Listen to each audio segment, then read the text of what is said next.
Muy bien. Vamos a empezar. En el nombre del Padre, del Hijo y del Espíritu Santo. Amén. Ven, Espíritu Santo, llena los corazones de tus fieles y enciende en ellos el fuego de tu amor. Envía, Señor, tu Espíritu para darnos nueva vida y renovarás la faz de la tierra. Oh Dios, que has iluminado los corazones de tus fieles con las luces del Espíritu Santo, danos el gustar todo lo recto y bueno según tu mismo Espíritu y gozar siempre de sus divinos consuelos. Por Jesucristo nuestro Señor. Amén. Santo Tomás de Aquino, ruega por nosotros. En el nombre del Padre, del Hijo y del Espíritu Santo. Amén. Bueno, en esta charla vamos a hablar, como les anticipé, de la inhabitación trinitaria, aprovechando que mañana, ya hoy, con las primeras vísperas, estamos celebrando la solemnidad de la Santísima Trinidad. Es también un día que se llama Jornada Pro Orantibus, porque se reza en este día, mañana, por todos los consagrados que se dedican a rezar. Y entonces mañana tienen que rezar por nosotras. Muy bien. Antes de empezar con el tema directamente de la inhabitación trinitaria, vamos a ver algunas nociones previas. En primer lugar, vamos a ver de qué se trata la vida natural y sobrenatural del hombre, para ver cómo encuadra el tema de la inhabitación trinitaria en la vida cristiana. En cuanto a la vida natural del hombre, el hombre es un ser misterioso que se compone de cuerpo y de alma, de materia y de forma, materia y espíritu, íntimamente unidos para formar una sola naturaleza y una sola persona. Un mundo en pequeño, un microcosmos, síntesis admirable de la creación entera. Toda la creación está como condensada en el hombre. San Gregorio Magno decía, el hombre tiene algo de todas las demás criaturas, porque tiene el ser como las piedras, la vida como los árboles, la sensibilidad como los animales y la inteligencia como los ángeles. Un mundo en pequeño. En el hombre, en efecto, podemos ver una triple manifestación de su vida, la vegetativa, la sensitiva y la racional. Y en esto consiste la vida natural del hombre. Estas tres manifestaciones de su vida natural no están desvinculadas entre sí, sino que se compenetran, se coordinan y complementan mutuamente para concurrir a un mismo fin, que es la perfección natural del hombre. Pero en el hombre también tenemos la vida sobrenatural. Y en este caso, en el caso de la vida sobrenatural, o el organismo sobrenatural, no hay nada en la naturaleza humana que exija o postule, ni siquiera remotamente, la elevación a un orden sobrenatural. ¿Qué quiere decir esto? Que a la naturaleza del hombre no le corresponde ser elevado a un orden sobrenatural. Es Dios quien gratuitamente y sin ningún mérito de parte del hombre, esto significa justamente gratuitamente, que no es algo debido, no es algo merecido, sino que es gratuito, es algo dado por gracia, por misericordia. Dios entonces eleva al hombre a este orden sobrenatural, que rebasa infinitamente las exigencias de la naturaleza, lo rebasa totalmente. Sin embargo, el orden natural y el sobrenatural están íntimamente relacionados, porque la gracia no destruye la naturaleza ni se coloca al margen de ella como algo extraño, sino que viene a perfeccionarla y a elevarla, de tal modo que el orden sobrenatural constituye para el hombre una verdadera vida, con un organismo semejante al de la vida natural.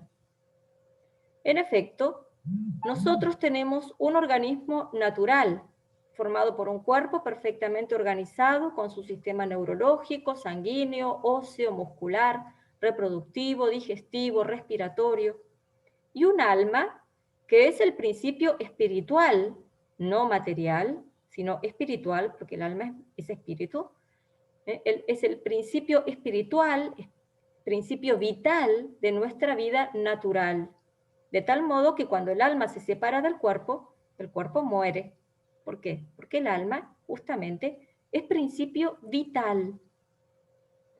Y nuestra alma obra, actúa a través de las potencias sensitivas, que son las pasiones, el irascible y el concupiscible, y de las potencias espirituales, la inteligencia y la voluntad, produciendo cada una de ellas actos propios. En el caso de la inteligencia, el acto propio es el conocimiento, en el caso de la voluntad, el amor, y después las pasiones, en el orden sensitivo, cada una tiene su propio acto. Análogamente, nuestro organismo sobrenatural tiene un principio vital del que brota la vida sobrenatural. Este principio vital es la gracia santificante, recibida en el bautismo. Y la gracia, así como el alma obra a través de las potencias sensitivas y espirituales, la gracia también obra a través de potencias sobrenaturales, que son las virtudes infusas, teologales y morales, y los dones del Espíritu Santo. Y produce actos que son los actos virtuosos. Así como un cuerpo sin alma está muerto, en él no hay vida, del mismo modo, un alma sin gracia no tiene vida sobrenatural. Un alma sin gracia no tiene vida sobrenatural. ¿Y qué es la gracia? Acá tenemos en la pantalla la definición que dan los teólogos de la gracia santificante. Dice el Catecismo de la Iglesia Católica: la gracia es una participación en la vida de Dios. Nos introduce en la intimidad de la vida trinitaria. Por el bautismo, el cristiano participa de la gracia de Cristo, cabeza de su cuerpo. Como hijo adoptivo, puede llamar Padre a Dios, en unión con el Hijo único. Recibe la vida del Espíritu que le infunde la caridad y que forma la Iglesia. Esto lo pueden ver en el Catecismo de la Iglesia Católica, punto 1997. Un poquito más adelante, el punto 2005 dice: la gracia, siendo de orden sobrenatural, escapa a nuestra experiencia y solo puede ser conocida por la fe. Yo no puedo sentir la gracia. Es algo que yo solo puedo conocer por la fe.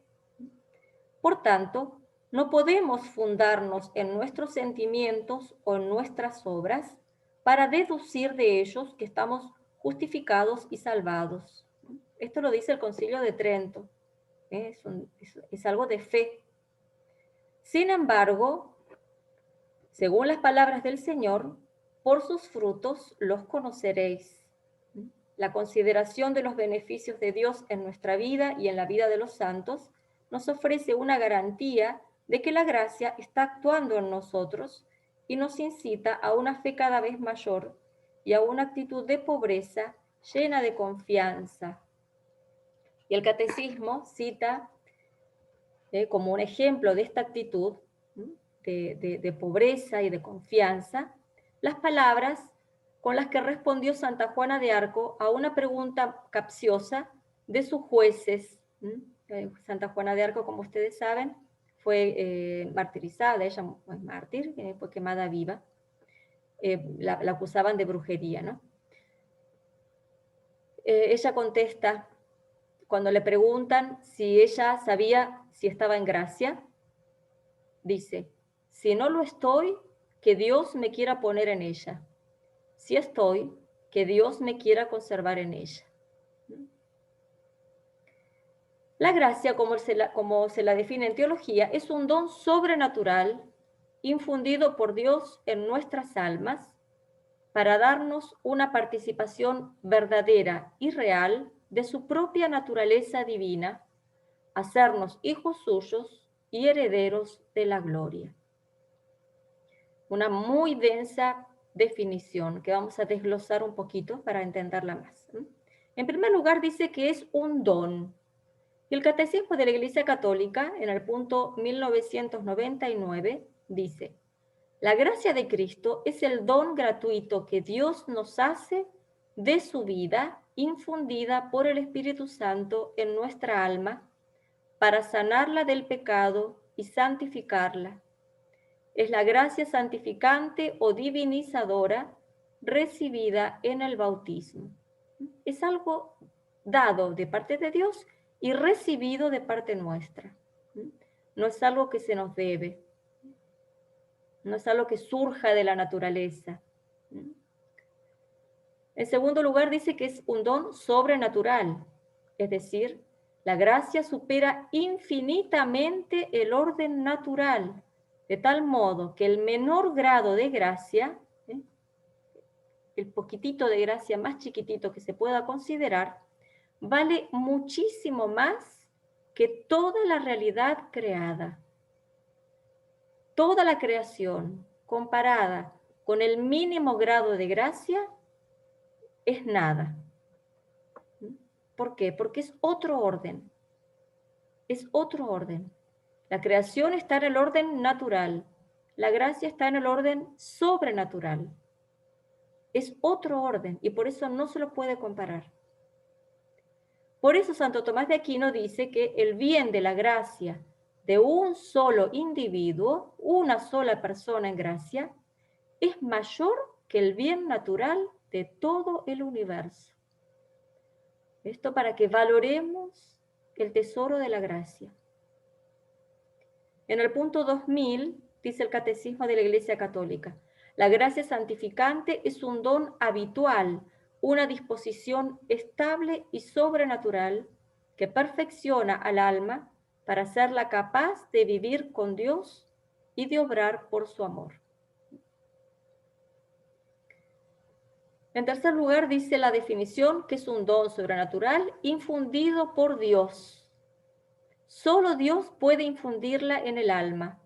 Ninguna criatura, ni todas ellas juntas, podrán producir la más pequeña participación de la vida divina, porque supera infinitamente la potencia natural. La gracia solamente la puede infundir Dios, solamente. Me puedo tomar litros y litros de agua bendita y eso no produce en mí la gracia. Es Dios el que infunde en mi alma la gracia. En cuarto lugar, dice que es infundido por Dios la gracia en nuestras almas. Es una realidad entonces espiritual, porque el alma es espiritual, entonces lo que está en nuestra alma también es espiritual. Y radica en el alma, no en el cuerpo. Así como no puede tocarse un pensamiento de amor, y sin embargo es una realidad que amamos y que pensamos, del mismo modo la gracia, por ser espiritual, no puede verse, ni tocarse, ni oírse. No es algo que caiga bajo la consideración de los sentidos. La gracia no es algo que se sienta, no es algo que se sienta. Es totalmente espiritual. Y finalmente, es un don sobrenatural infundido por Dios en nuestras almas para darnos una participación verdadera y real de su propia naturaleza divina. Esta es la finalidad de la gracia, hacernos partícipes de una manera verdadera y real de la naturaleza divina. Esta es la mayor y primer prerrogativa de la gracia. Y esto lo vamos a explicar un poquito más adelante cuando hablemos de los efectos de la gracia.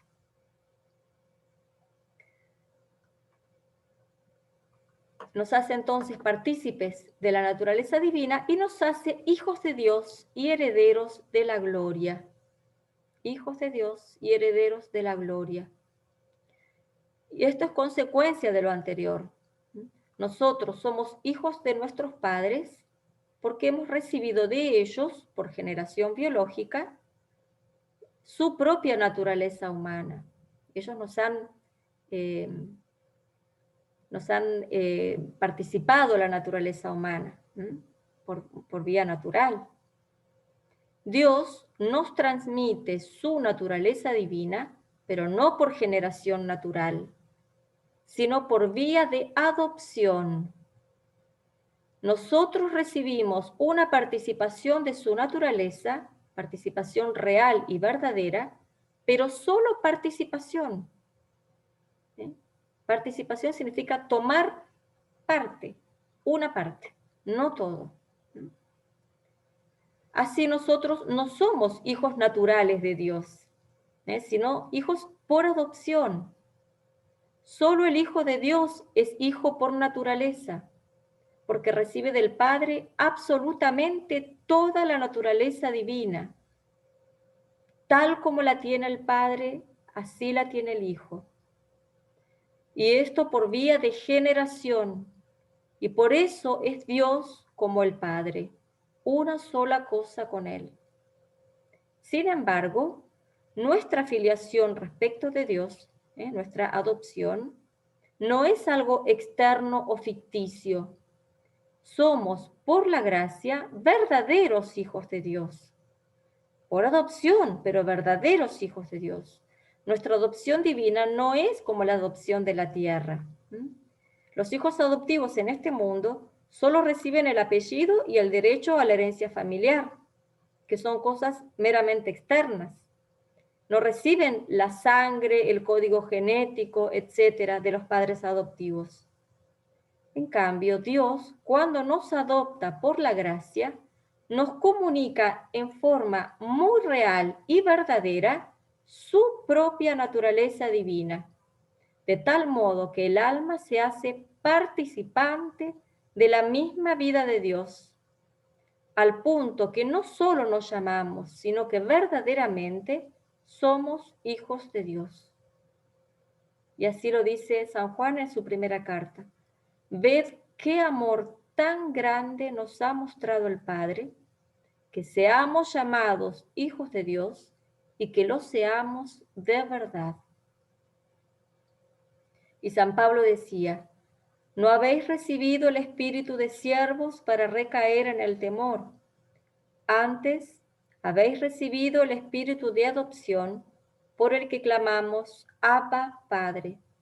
El mismo espíritu da testimonio de que somos hijos de Dios, y si hijos, también herederos, herederos de Dios y coherederos de Cristo.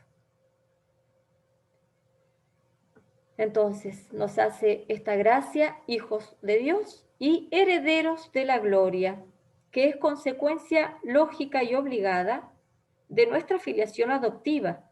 Si somos hijos, también herederos, dice San Pablo.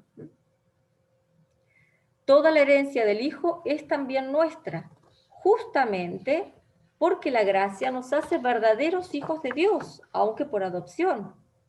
Por lo tanto, todo lo que es del Hijo es también nuestro.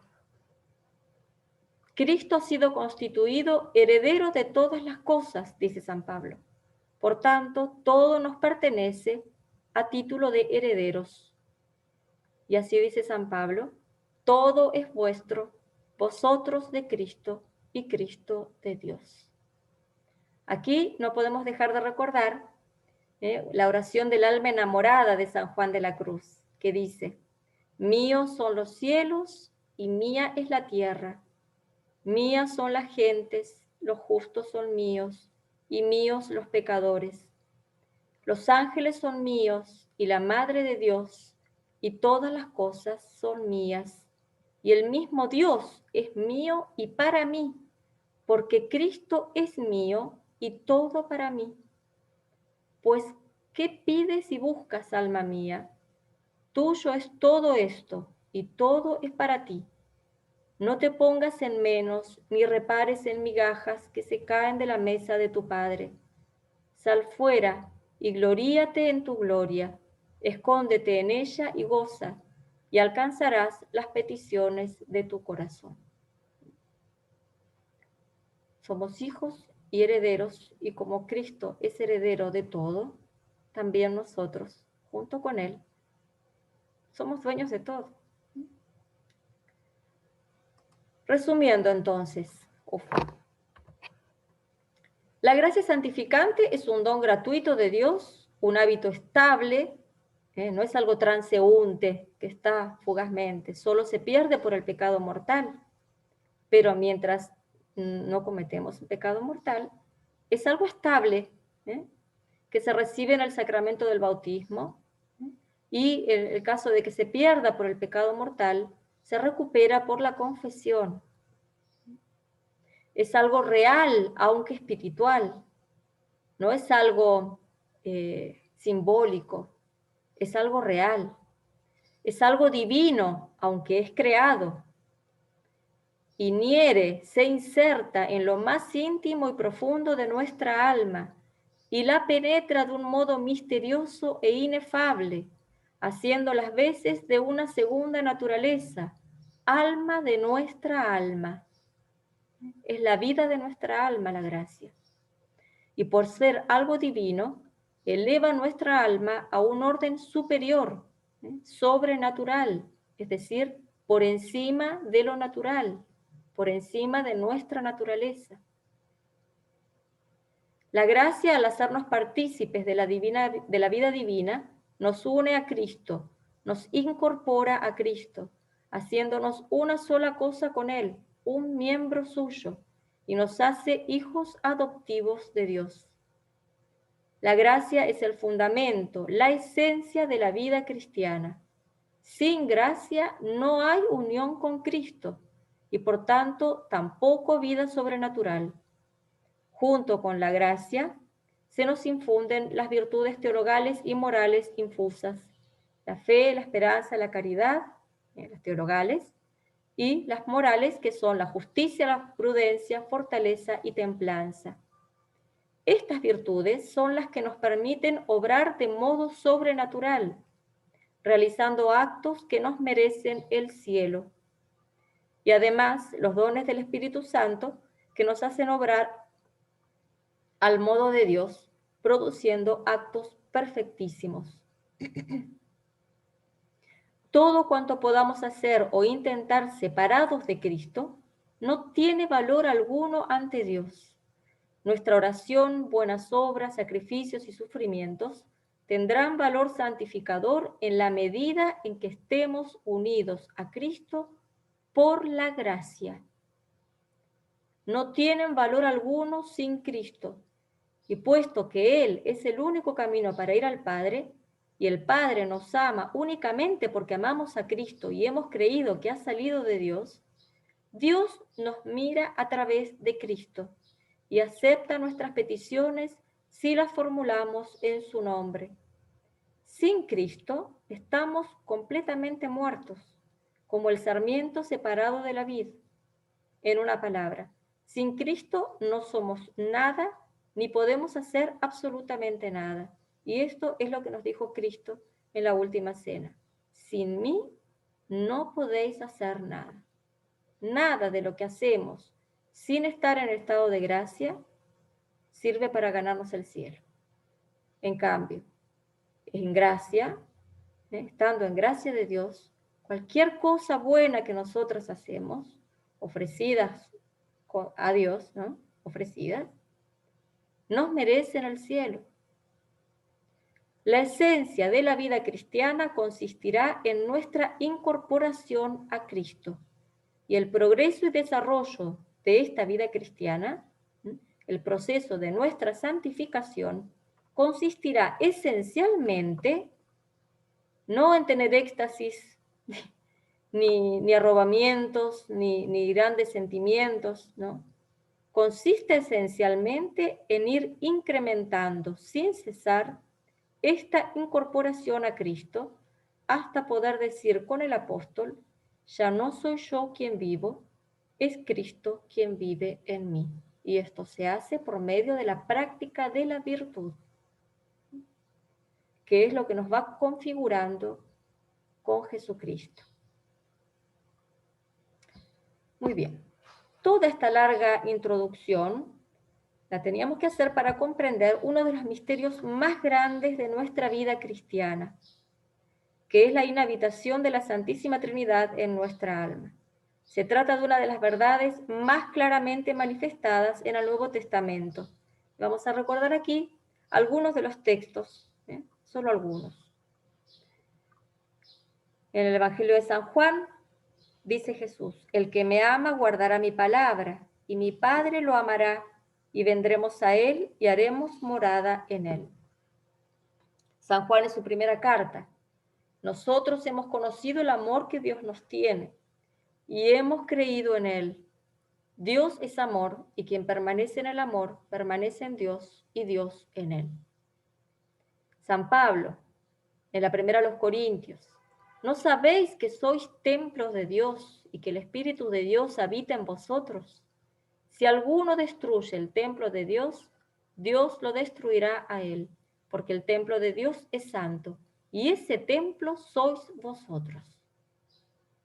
Más adelante, en la misma carta: ¿acaso no sabéis que vuestro cuerpo es templo del Espíritu Santo, que habita en vosotros y habéis recibido de Dios, y no os pertenecéis? En la segunda a los Corintios: ¿qué acuerdo puede haber entre el templo de Dios y los ídolos? Pues nosotros somos templos del Dios vivo. Así lo dijo él: habitaré entre ellos y caminaré con ellos. Seré su Dios y ellos serán mi pueblo. Y San Pablo en la segunda carta a Timoteo le dice: vela por el precioso depósito con la ayuda del Espíritu Santo que habita en nosotros. Como vemos, de distintas maneras, la Sagrada Escritura expresa siempre la misma verdad. Dios habita dentro del alma en gracia. A veces esta inhabitación se le atribuye al Espíritu Santo, pero esto no significa que solo esté el Espíritu Santo. Se trata de una apropiación, esa es la palabra técnica que se usa en teología. Se apropia al Espíritu Santo algo que es común a las tres personas. Como la inhabitación de la Santísima Trinidad en nosotros es obra del amor de Dios y el Espíritu Santo es el amor esencial en el seno de la Trinidad, entonces se le apropia a Él, así como se le apropia al Padre la creación, pero crean las tres personas divinas. Todo lo que Dios hace hacia afuera, la creación, la redención, la santificación, esas son las tres obras que hace Dios, son obras de toda la Trinidad. Y entonces, cuando hablamos de inhabitación, aunque se le atribuye al Espíritu Santo, son las tres personas que están en el alma, porque donde está una, están las tres. Nunca puede haber una sola persona. Por tanto, en nuestra alma está toda la Trinidad. Vamos a ver ahora ¿de qué se trata este misterio? ¿Qué cosa es la inhabitación trinitaria? Para comprenderlo, vamos a ver en qué se distingue la presencia de inhabitación de los otros modos de estar presente Dios. Hay distintas maneras en que Dios está presente. En primer lugar, tenemos la presencia personal o hipostática que se da solo en Jesucristo. En Él, la persona divina del Verbo de Dios, el Hijo de Dios, no reside como en un templo, sino que constituye su propia personalidad, aún en cuanto hombre.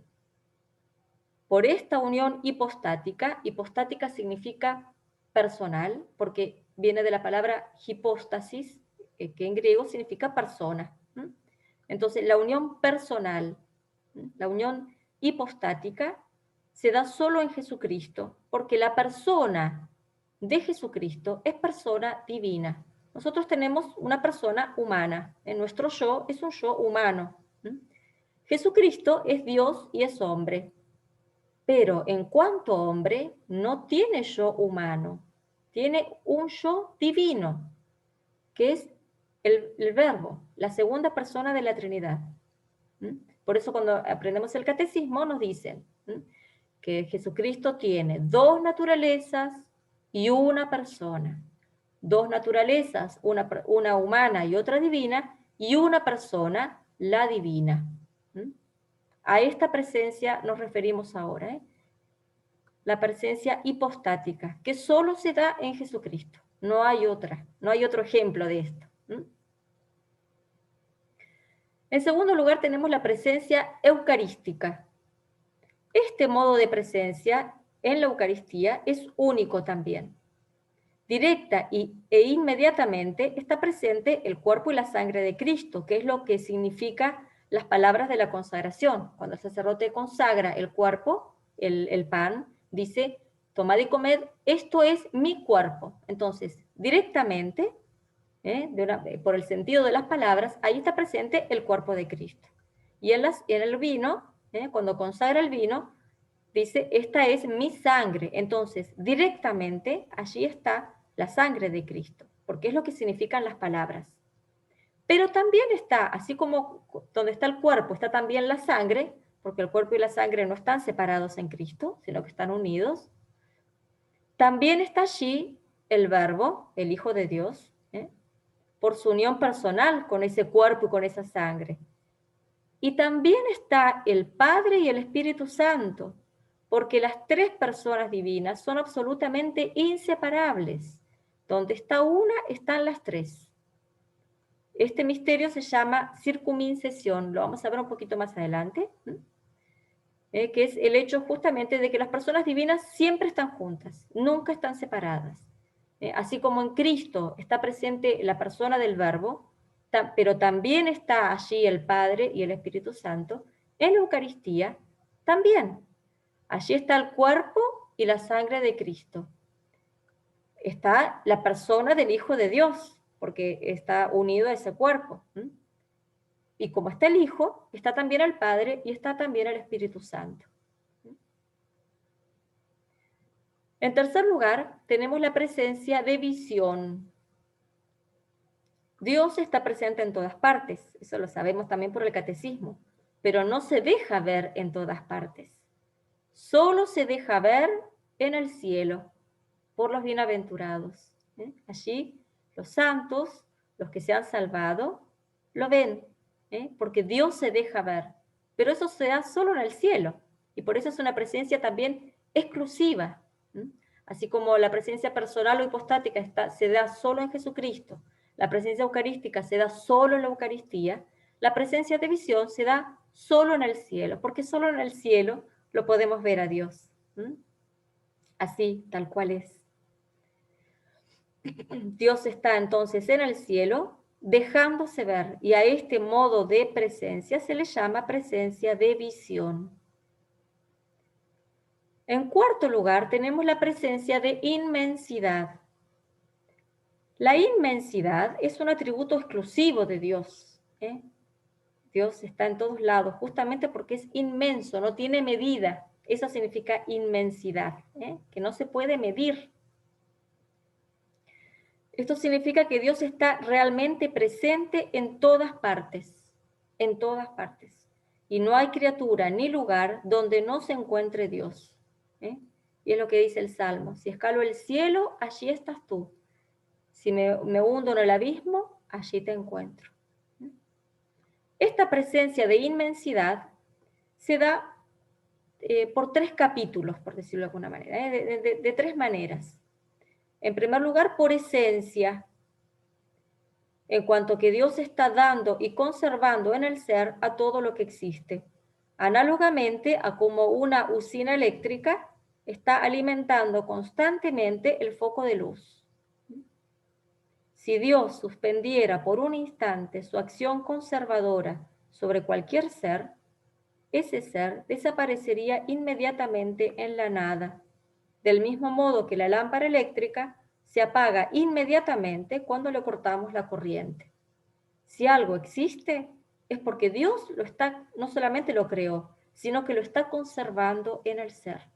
Y esa acción de estar conservándolo en el ser es la presencia por esencia. porque Dios está allí donde actúa. Está allí donde actúa. Si Dios me está conservando en el ser, está aquí conmigo. Y así se puede decir de todas las cosas que existen. Si hay una piedra delante mío, Dios la está conservando en el ser, y allí está Dios por este modo de presencia, de inmensidad por esencia. De este modo, Dios está también presente en un alma en pecado mortal, porque esa alma existe. Y también está presente en el mismísimo demonio, porque existe, lo está conservando en el ser.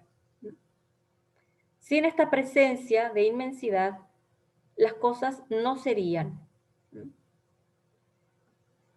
El segundo modo de presencia por inmensidad es la presencia por presencia, en cuanto que Dios tiene ante sus ojos todas las cosas creadas sin que nada pueda sustraerse a su mirada divina. Todo está delante de Dios. Delante de Dios están todas las cosas. Y es un modo de estar Dios presente. Y en tercer lugar, presencia de inmensidad por potencia, en cuanto que Dios tiene bajo su poder todas las cosas. Con una sola palabra las creó y con una sola palabra las podría aniquilar, si quisiera. Todo está bajo su poder y este también es un modo de presencia. En quinto lugar, tenemos entonces lo que estamos considerando ahora, la presencia de inhabitación. Es la presencia especial que Dios, uno y trino, establece en el alma en gracia. Entonces aquí nos podemos preguntar, si Dios por su inmensidad ya está presente en todas las criaturas, y por tanto también en mi alma, ¿en qué se diferencia esta presencia general de inmensidad de la inhabitación trinitaria? ¿Cuál es la diferencia entre la presencia de inmensidad y la presencia de inhabitación? La inhabitación trinitaria supone la presencia de inmensidad, la supone, por el hecho de que mi alma existe, Dios está presente en ella por este modo de presencia de inmensidad, porque la está conservando en el ser. Pero la inhabitación trinitaria le agrega a esta presencia de inmensidad dos cosas fundamentales, que son la paternidad y la amistad. La paternidad divina, ¿no? Porque Dios es el autor, el creador de todas las cosas que salieron de sus manos, pero no por esto se llama padre de todas las cosas. El que escribe un libro o pinta un cuadro o talla una escultura no es padre de su obra, es su autor. Para ser padre es necesario transmitir la propia vida, la propia naturaleza específica, a otro ser viviente de la misma especie. El autor de un libro no le transmite su propia especie o su propia vida al libro, ¿no? Por eso, para ser Dios nuestro Padre, además de nuestro Creador, debía transmitirnos su propia naturaleza divina en toda su plenitud, en el caso de Jesucristo, que es Hijo por naturaleza, o darnos una participación real y verdadera de la misma.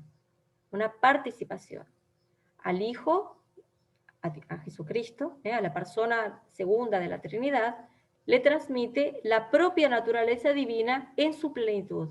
A nosotros nos la ha transmitido como una participación real y verdadera de esa naturaleza. Y esto lo hace por medio de la gracia santificante que recibimos en el bautismo.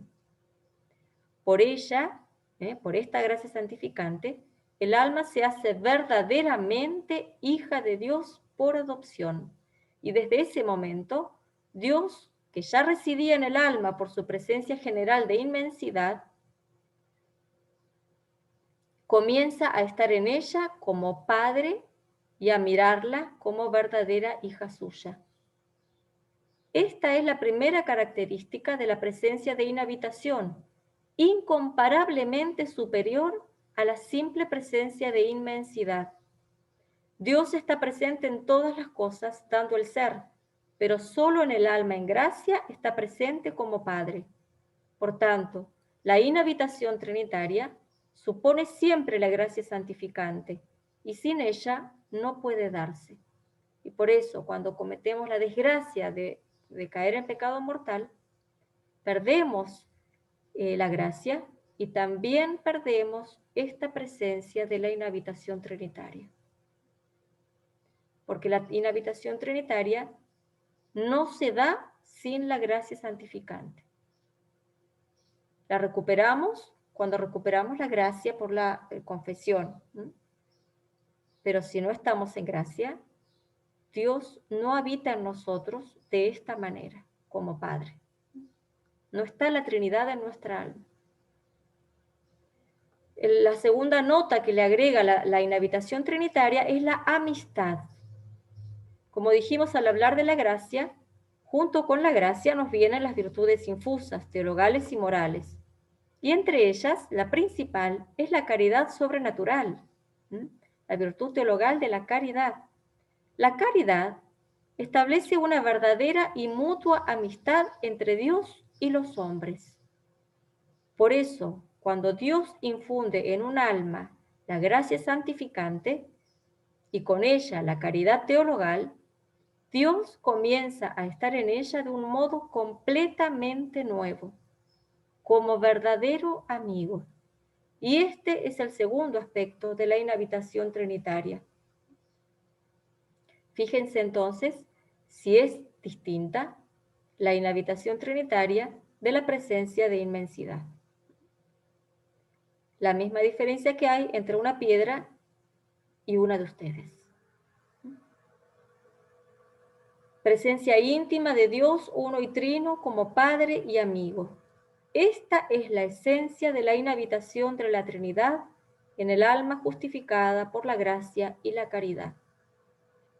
Dios está presente en una piedra por este modo de inmensidad, porque la está conservando en el ser, y Dios está allí donde está actuando. Si está conservando en el ser esta piedra, Dios de alguna manera está presente allí, actuando, conservándola. Pero no se dice ni amigo ni padre de esa piedra.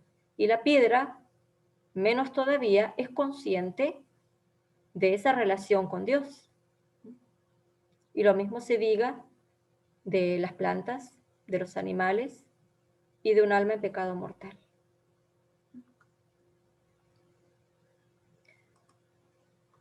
Muy bien. ¿Cuál es la finalidad de esta inhabitación en el alma?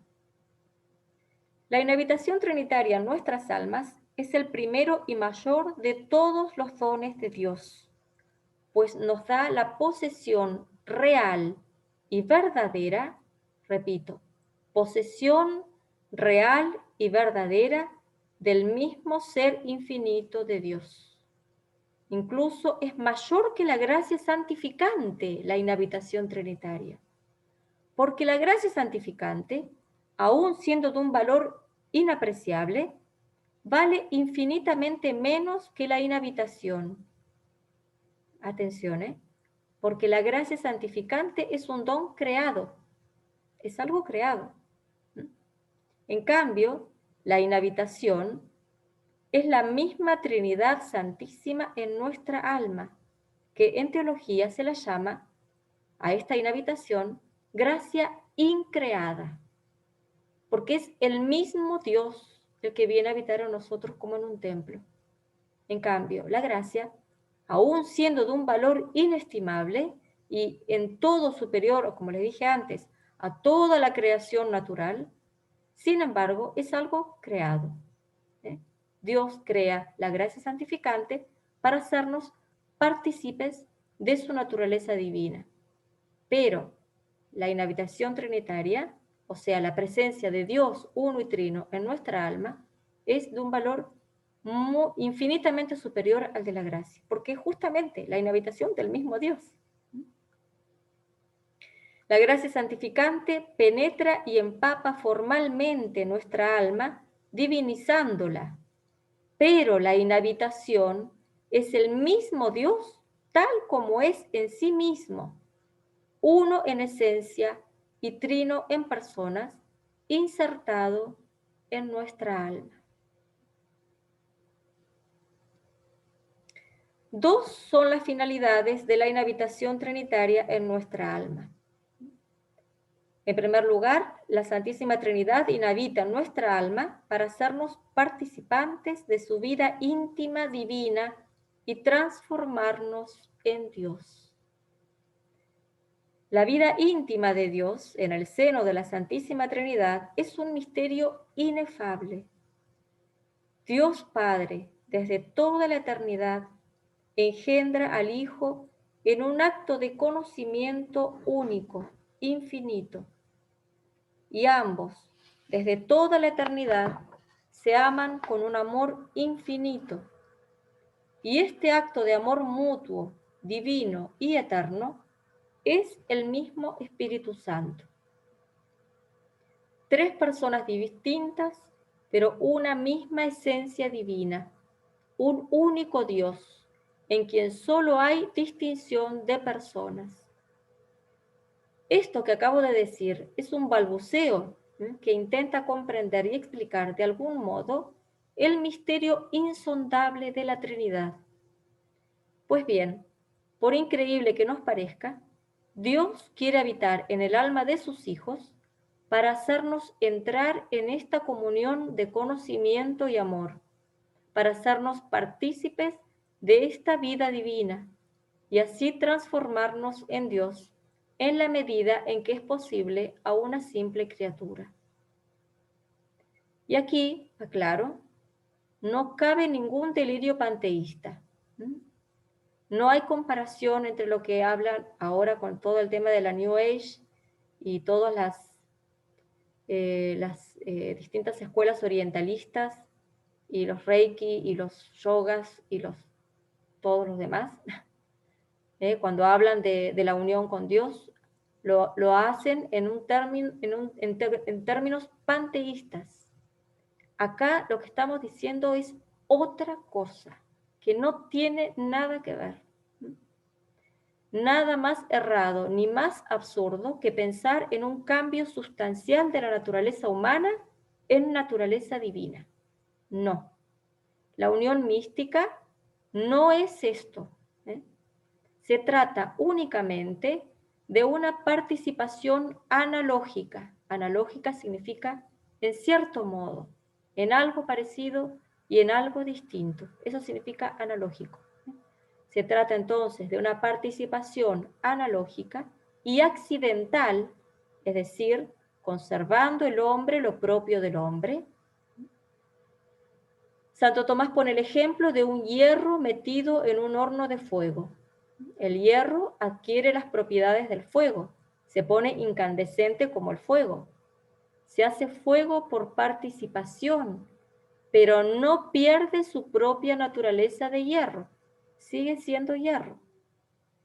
De modo semejante, el alma jamás pierde su propia personalidad creada, continúa siendo sustancialmente un alma humana, pero recibe una nueva y verdadera participación de la naturaleza misma de Dios. Se pone incandescente, como el fuego en contacto con el fuego, como el hierro en contacto con el fuego. Porque la inhabitación trinitaria, por medio de la gracia, la hace capaz de conocer y amar a Dios tal como Él se conoce y se ama. Y como la naturaleza de Dios consiste precisamente en conocerse y amarse a lo divino, participar de este conocimiento y amor es participar real y verdaderamente de su propia naturaleza divina. Es imposible a una criatura humana o angélica escalar una altura mayor, salvo la unión hipostática que es exclusiva de Jesucristo. Y por eso la dignidad de un alma en gracia es tan grande que todas las grandezas de la tierra se desvanecen ante ella como el humo. En segundo lugar, la segunda finalidad de la inhabitación trinitaria es darnos la plena posesión de Dios y el goce fruitivo de las divinas personas. Entonces, desglosamos un poquito esto que acabamos de decir. En primer lugar, nos da la plena posesión de Dios. Dios, por ser creador de todas las cosas, está presente en todo lo creado por esencia, presencia y potencia, como acabamos de explicar. Es decir, dándoles el ser ante sus ojos que todo lo ven y bajo su poder. Así está presente Dios en todo lo creado. Sin embargo, no se puede decir que una piedra, una montaña, un árbol, un animal, un demonio o un condenado en el infierno posea a Dios. Dios está presente en todas estas criaturas porque los conserva en el ser. Están ante su mirada y sometidos a su poder, pero no poseen a Dios, porque solo el alma en gracia tiene en sí el Espíritu Santo y con él a toda la Trinidad Santísima y la plenitud de las gracias celestiales, como un tesoro que le pertenece en propiedad y del cual puede usar cuanto quiere. Esta verdad, la posesión plena de Dios, debería asombrar nuestra inteligencia y ensanchar nuestro corazón. Qué distinta sería toda nuestra vida si consideráramos frecuentemente este don infinito. Con cuánto respeto miramos el copón donde está el cuerpo de Cristo y nos causa horror la profanación de este vaso de metal. Y la profanación de nuestro cuerpo, que es templo de la mismísima Santísima Trinidad. Deberíamos espantarnos ante la posibilidad de perder este tesoro divino por el pecado mortal. Todas las calamidades y desgracias que podemos imaginar en el plano humano y temporal, las enfermedades, calumnias, pérdida de todos los bienes materiales, la muerte de nuestros seres queridos, etc., son nada comparadas con la terrible catástrofe de un solo pecado mortal, que implica una pérdida absoluta y rigurosamente infinita, porque lo que yo pierdo aquí es un bien infinito, es el único bien infinito, que es Dios. Y por otro lado, ¿qué son todas las calamidades y tribulaciones de este mundo comparado con el don infinito de la inhabitación de Dios en mi alma? Nada de esta tierra podrá dañarnos si nos acostumbramos a vivir con los ojos fijos en Dios y aprendemos a refugiarnos en esa intimidad divina en el fondo de nuestra alma.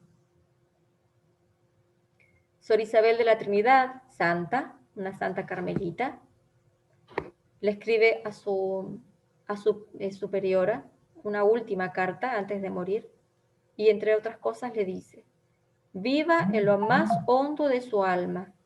Mi maestro me hace comprender, mi maestro hablando de Jesucristo, me hace comprender con toda claridad que ahí quiere hacer maravillas en el fondo de nuestra alma. Dios la ha llamado para rendir homenaje a la simplicidad del ser divino y para exaltar el poder de su amor. En segundo lugar, dentro de esta segunda finalidad, para darnos la plena posesión de Dios y el goce fruitivo de las divinas personas. Esto, darnos el goce fruitivo de las divinas personas, por más que cause asombro, es lo que dice Santo Tomás de Aquino. Dice él en la Suma Teológica: no se dice que poseamos, sino aquello de que libremente podemos usar y disfrutar. Yo poseo las cosas de las que puedo servirme cuando quiero. Si yo tengo que pedir permiso para usar algo, eso significa que no es mío, ¿no? Si yo puedo usarlo y disfrutar de eso, significa que yo lo poseo, que es mío.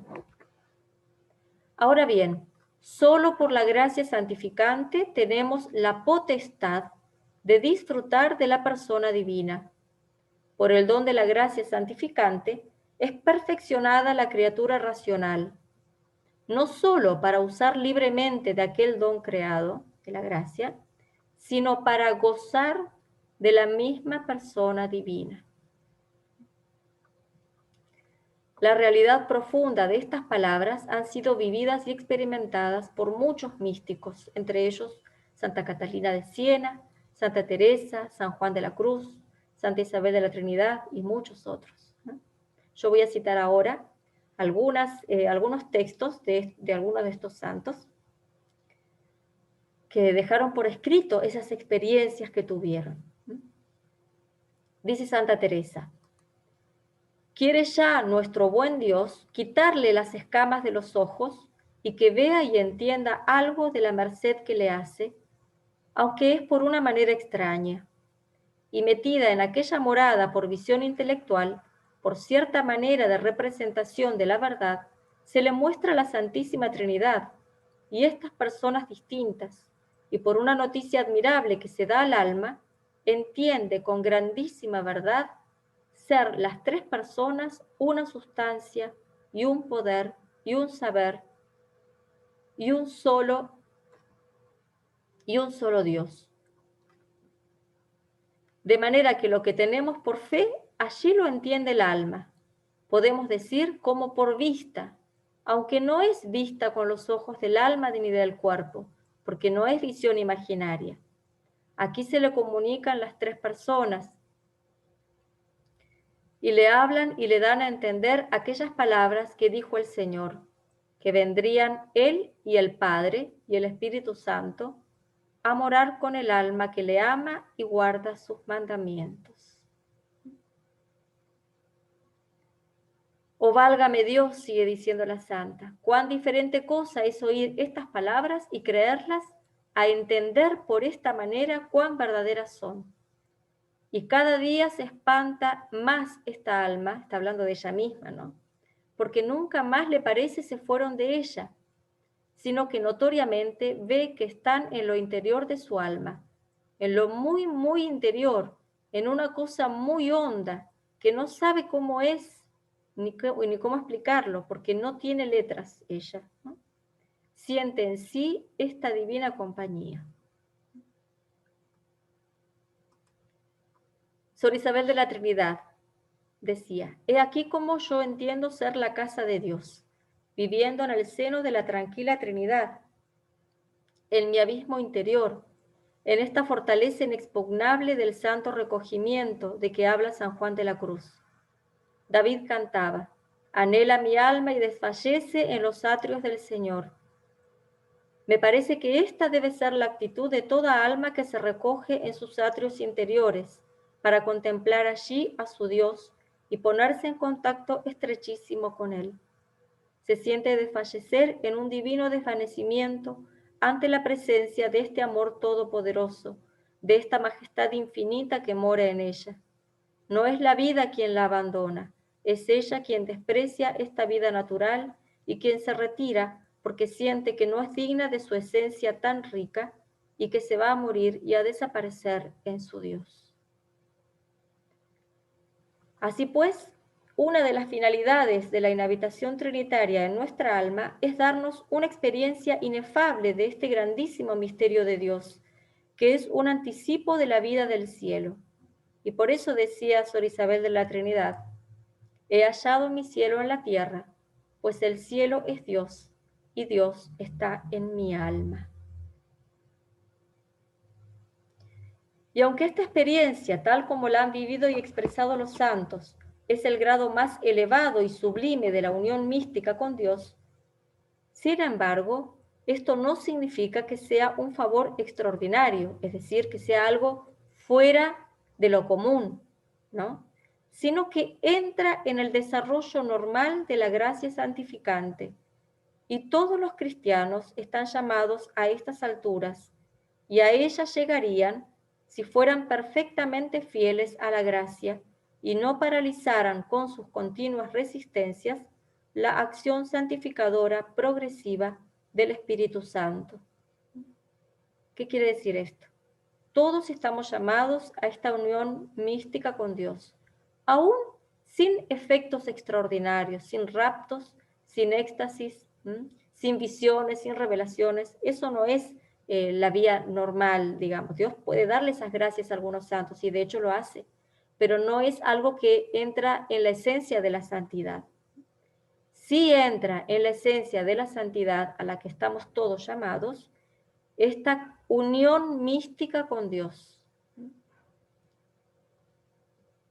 Dice Santa Teresa, mirad que convida el Señor a todos, pues es la misma verdad, no hay que dudar. Si no fuera general este convite, esta invitación, no nos llamaría el Señor a todos. Y aunque nos llamara, no diría, yo os daré de beber, como dice en el Evangelio de San Juan. Él podría decir, venid todos, que en fin, no perderéis nada, y a los que a mí me pareciere, yo les daré de beber. Pero no lo dijo con esta condición, sino que dijo a todos. Y por eso, dice ella, tengo por cierto que a todos los que no se quedaren en el camino, no les faltará esta agua viva. Por tanto, vale la pena hacer de nuestra parte todo cuanto podamos para disponernos, con la gracia de Dios, a gozar aún en este mundo de esta inefable experiencia trinitaria. Los medios más importantes para disponernos a ellos son ejercitarnos en la fe viva, en los actos de caridad ardiente, en el recogimiento profundo y en los actos de adoración de las divinas personas que habitan en nuestras almas. Y estos son los medios para gozarnos de esta presencia divina en nosotros, porque el modo de entrar en comunión con Dios no es el sentimiento, sino las virtudes teologales, fe, esperanza y caridad, que nos hacen tocar como con las manos del alma a Dios mismo, a Dios tal cual es en sí mismo, uno y trino. Así lo explica Sor Isabel de la Trinidad, y ella dice así: las almas penetran en Dios mediante la fe viva y allí, simplificadas y en paz, Él las conduce por encima de las cosas y gustos sensibles, hasta la tiniebla sagrada, quedando transformadas en imagen de Dios. Estas almas viven, según la expresión de San Juan, en sociedad con las tres adorables personas, en comunión de vida. En esto consiste la vida contemplativa, en una contemplación que conduce a la posesión. Y en otro lugar dice, la auténtica unión divina no está en las dulzuras espirituales, sino en el desprendimiento y en el dolor. Miren qué realista que es Sor Isabel de la Trinidad. No está en las dulzuras espirituales, no está en los consuelos sensibles, está en el desprendimiento y en el dolor, que es el resumen de todas las virtudes. Sigue diciendo ella, la Virgen me parece más imitable que cualquier santa. Su vida era tan sencilla.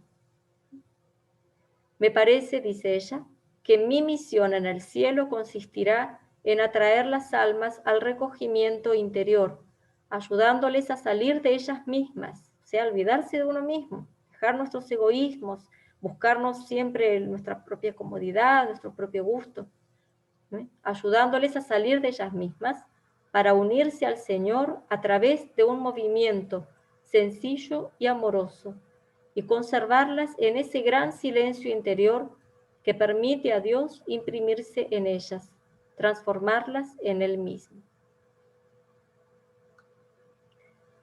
Un medio eficacísimo para crecer en el amor a esta presencia de Dios en nosotros es el sacramento de la Eucaristía.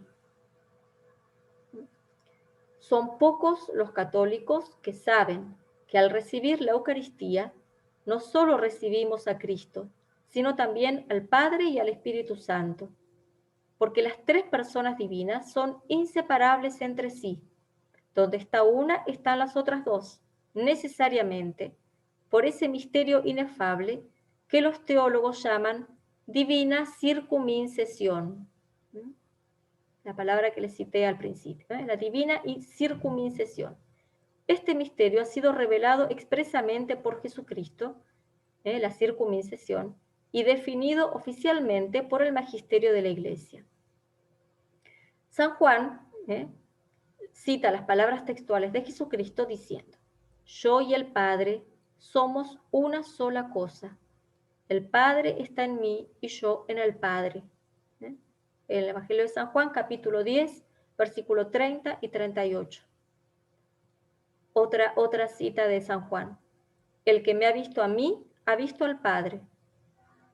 El Padre que mora en mí hace sus obras. Creedme que yo estoy en el Padre y el Padre en mí. Juan 14, 9 y 11. Lo mismo hay que decir naturalmente del Espíritu Santo. Donde están el Padre y el Hijo, allí está también el Espíritu Santo. Dice el Magisterio: por razón de esta unidad, el Padre está todo en el Hijo, todo en el Espíritu Santo. El Hijo está todo en el Padre, todo en el Espíritu Santo. El Espíritu Santo está todo en el Padre, todo en el Hijo. Ninguno precede a otro en eternidad, o le excede en grandeza, o le sobrepuja en potestad. No hay primero uno y después otro. Los tres son eternos. Los tres son uno. Este misterio llamado circuncisión significa que donde está una persona divina, están también necesariamente las otras dos, ya que son absolutamente inseparables entre sí y de la misma esencia divina que es común a las tres personas. No hay tres esencias, una del Padre, otra del Hijo y otra del Espíritu Santo. Es una sola y misma esencia divina y tres personas distintas realmente entre sí. Por tanto, en la Eucaristía, junto con la humanidad y divinidad de Cristo, el Hijo de Dios, están también el Padre y el Espíritu Santo, aunque por razones distintas. A saber, el Hijo de Dios, el Verbo Eterno, se hace presente en la Eucaristía en virtud de su unión hipostática con el cuerpo y la sangre de Cristo, mientras que el Padre y el Espíritu Santo están presentes en virtud de la circuncisión trinitaria. De donde se sigue que en cada comunión eucarística bien recibida se verifica en el alma del justo una más penetrante inhabitación de las divinas personas. En cada comunión eucarística bien recibida se hace más intensa esa inhabitación trinitaria. La Eucaristía constituye un verdadero tesoro para el alma que la recibe dignamente. Muy bien, para terminar voy a hacer una oración que encontré de San Agustín muy hermosa sobre el tema de la inhabitación trinitaria. Y dice así: dame la fuerza de buscarte, tú que te dejas encontrar y que me has dado la esperanza de poder encontrarte cada vez más. Ante ti está mi fuerza y mi debilidad. Conserva aquella, sana esta. Ante ti está mi saber y mi ignorancia.